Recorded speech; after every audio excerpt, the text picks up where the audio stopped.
A survey done by HR company SD Worx found that employees in Germany had the most COVID-19 related resignations. 6% of workers are leaving their jobs. That is a big number. This is followed by UK with 4.7%. What about for US? If you see over here, resignation levels are climbing by the month. And in August, 4.3 million have resigned. Now, if you want to see long-term percentages, what does it look like? This chart shows very clearly that this is an all-time high, the number of people who have quitted. And a reason could be because in 2020, where there was so much COVID-19 related fears of economy, many have actually held back in resigning from their jobs, in fear that they could not find anything else that they would like. So this could have some pent-up resignation demands factored into it, but this quit rate of 3% is definitely an all-time high. What about for Singapore? Percentages are not known yet, but if you look at articles, you would hear that in Singapore, talented workers can't wait to quit. They are just waiting for the right offer, and I actually agree with that quite a bit. On the ground, I hear friends having rumblings, thinking about other opportunities that would give them what they are looking for. And if you are listening into this podcast, my guess is you're also thinking about quitting sometime in 2022. Let me guess further. There are a few reasons why. The first is that you wanted adjustable working hours. Remote working just doesn't fit your industry, or your company sucks. They don't have a culture for independent working and it's really getting on your nerves. The second reason is that this pandemic has caused you to face a heavier workload than before.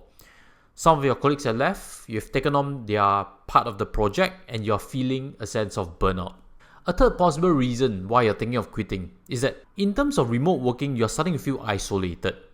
And with this excess time being alone, you've taken the time to think whether this work or this career you are in is meaningful or not. Whether it still excites you or you're just grinding out for the money. And how did I actually make all these guesses? Quite simply, there are some ratios that are coming out. 56% of correspondents have said that adjustable working hours and remote work are a priority. This is further echoed by CEO of Slack, Mr. Stuart Butterfield.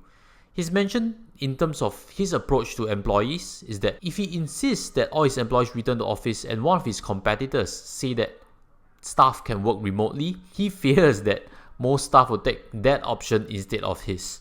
And actually that will mean that he'll lose some of his talent. In this article, it's also mentioned that half of employees are realizing that they do not like their current jobs, and 46% are pointing to increased stress levels. 2 out of 5 or 44% of workers are saying that they are facing heavier workloads. So if you are, you're also not alone. You know, off-site working and everything being done non-face-to-face has extra hurdles to cross. I understand that. In my workflow also, I've also seen call centers being directed to staff who are working from home, and it is really messy. 1/3 of correspondents are experiencing a burnout, and 1/5 say they feel isolated. So if you are really facing any of this, you're not alone, and leave in the comment sections what are your thoughts or how you have been handling them.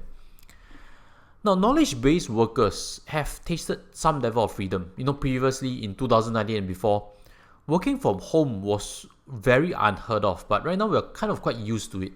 And the interesting part is, manual workers like restaurant staff or factory workers, they really envy this work from home thing because for them, they still have to drag their feet and report to their premise of work. And to them, that is still extra health risk. So many workers in manual industries are thinking about changing careers. I don't know if you have heard of anyone or if you know of anyone, but this is a realization that many have came to in this pandemic. Now, having spoken to here, let me share with you some words of wisdom, which has, helped me 2 years into this YouTube journey to really keep going on. And this quote reads, "If you are tired, learn to rest, but do not give up." Now, if you're feeling a sense of burnout, give yourself a chance to rest. VTLs are right now open. My good friend is right now in Spain, enjoying himself. And the main part is grass is not necessarily greener on the outside. If you are feeling a sense of burnout, try to negotiate something different from your employer in 2022. Whichever part you don't like or you feel you're not coping well, sound it out. If necessary, ask for an extended break. Because changing companies, while it sounds good, it will also mean that you join a new team and you hardly are going to face anybody you know, especially in starting where we're still opening up offices for everybody to work in. Now, if you are sure that you're going to quit, then maybe I'll leave you with 2 further pointers for you to ponder a bit deeper. The first is, do you have enough of your monthly expenses covered? Maybe a year. And that is especially important if you haven't secured the next job yet. You're thinking of quitting, taking a sabbatical, then definitely have enough expenses covered.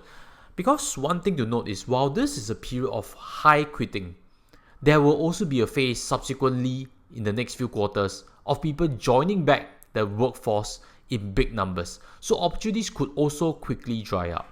The second thing to ponder a bit deeper is, maybe now you have something a bit better in your bank accounts. There is no expenditure to holiday trips. There's very little trips to the bar to drink. And the key thing to know is this bigger than usual bank account size temporary or permanent? Because if it's temporary, you might spend it very quickly away in 2022. And the luxury of quitting just suddenly dissipates. So these are two important points financially to ponder about, especially if you think about your work for 2022. So if you are listening still to this podcast, let me wish you a happy 2022. And as always, smash a like if this has benefited you somewhat. And subscribe, especially like financial content like this. And I'll see you in the next one. Take care and goodbye.